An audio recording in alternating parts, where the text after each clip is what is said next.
오늘은 위증죄에 대해서 알아보도록 하겠습니다. 위증죄가 뭡니까? 위증죄는 선서를 한 증인이, 그러니까 재판이 이루어질 거 아니에요? 우리 재판이 이루어질 때, 뭐, 일반적인 서면 증거, 서류 같은 것들을 검토하기도 하지만은 증인을 불러가지고 확인을 할 때가 있어요. 판사가 어떤 사실관계를 확정하기 위해서 서류만 보고 결정할 수 없는 부분이 분명히 있을 거예요. 목격자가 있을 수도 있는 것이고, 뭐 관계자가 있을 수도 있는 것이고, 그런 여러 가지 검토 끝에 증인으로 불러요. 그래서 증인으로 형사재판으로 나와서 선서를 딱 합니다. 그리고 나서 진술을, 기억에 반하는 진술을 했을 때 위증죄로 처벌되게 되어 있습니다. 그리고 위증교사라 그러면 그렇게 좀 기억에 반하는 허위 진술을 해달라고 요청을 해서 위증의 어떤 범위가 생겨서 그거를 실제로 실행했을 때 위증교사가 인정되게 되어 있습니다. 즉 이게 어떤 죄입니까? 이게 보호법익이 일반적인 어떤 개인적인 법익을 보호하는 범죄가 아니에요. 개인적인 법익 보호 범죄는 뭡니까? 살인죄, 뭐 상해, 강도, 절도, 횡령 뭐 이런 것들은 이제 개인적 법익에 관한 죄라 그래가지고 형법전 뒤쪽에 있는데 이거는 앞쪽에 있어요. 국가적 법익에 대한 죄라 그래가지고 위증죄는 국가사법재판 기능을 저해하고 왜곡하고 형해화했을 때 성립될 수 있는 범죄다라고 보시면 됩니다. 지금 위증죄로 사회가 시끌시끌하잖아요. 근데 뭐 그런 정치인 관련된 위증죄뿐만이 아니라 실제로 위증죄로 재판은 많이 이루어지고 있습니다.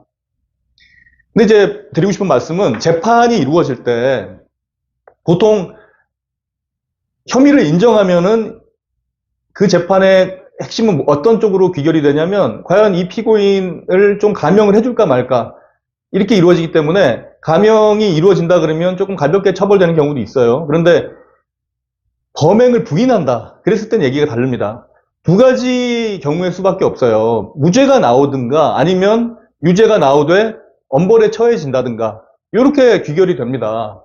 뭐 주제를 벗어나는 거지만 최근에 야당 대표가 공직선거법 위반으로 뭐 징역 1년에 집행유예 2년을 받았다라고 하는데 그게 뭐 예상 외의 어떤 중형이었다라고 얘기하는 거에는 동의하기는 좀 어려울 것 같아요. 왜냐면 혐의를 계속 부인해 왔잖아요. 근데 그 사실관계를 판사가 인정해서 당연히 처벌을 한다 그러면 혐의를 부인한다라는 거는 반성을 안 한다라는 걸로 볼 수밖에 없기 때문에 가중적 양형 요소로 작용될 수밖에 없는 거예요, 원래. 그렇기 때문에 지금 이렇게 판결됐던 부분들에 대해서는 사실 예측 가능한 부분이었다라고 보여지는 부분이 있습니다.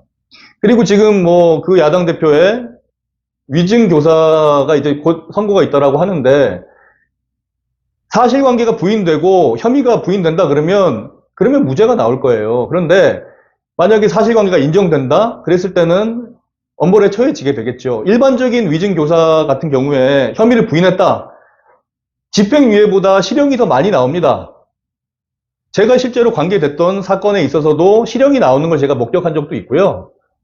그렇습니다. 왜냐하면 일반적인 개인적인 법익을 보호하는 범죄가 아니라 국가적 법익을 보호하는 죄이기 때문에 조금 더 엄벌에 처해지는 것 같아요. 그런 부분들을 좀 고려하셔야 되지 않을까 싶습니다.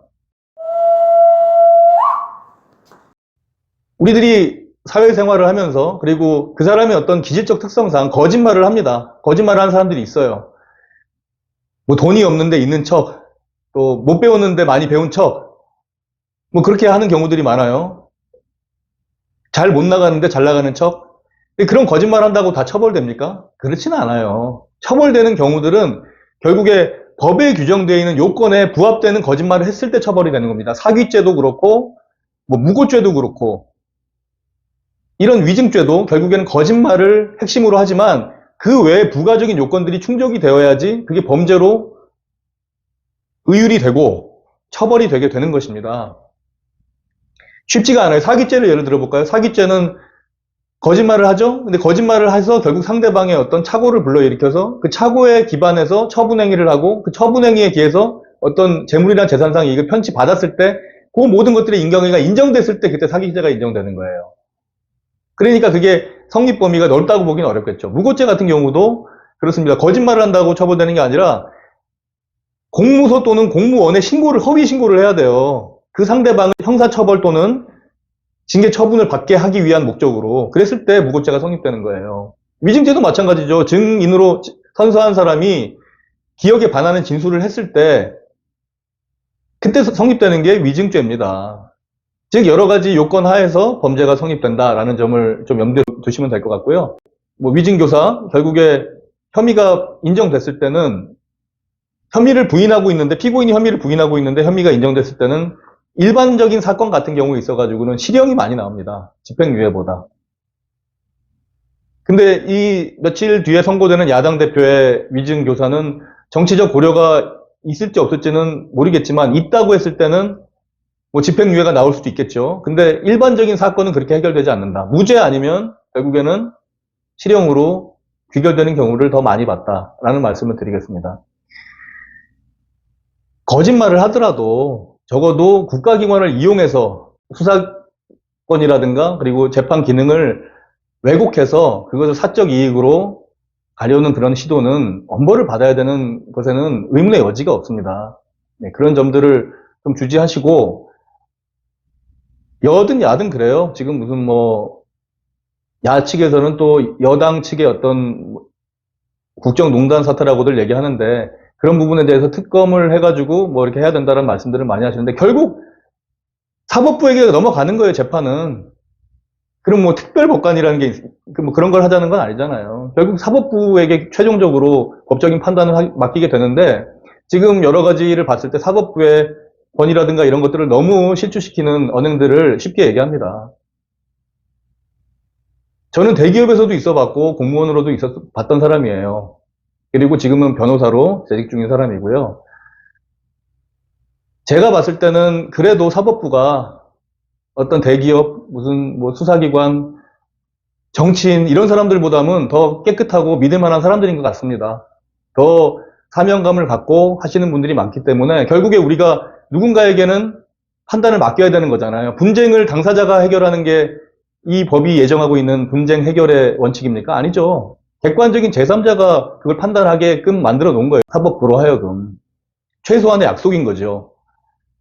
겸허하게 그런 것들을 기다리고 결과가 나왔을 때 받아들이는 것이 그게 진정한 정치인이고 깨어있는 사람이 아닐까. 리더로서의 자질 중에 하나가 아닐까라는 생각이 듭니다.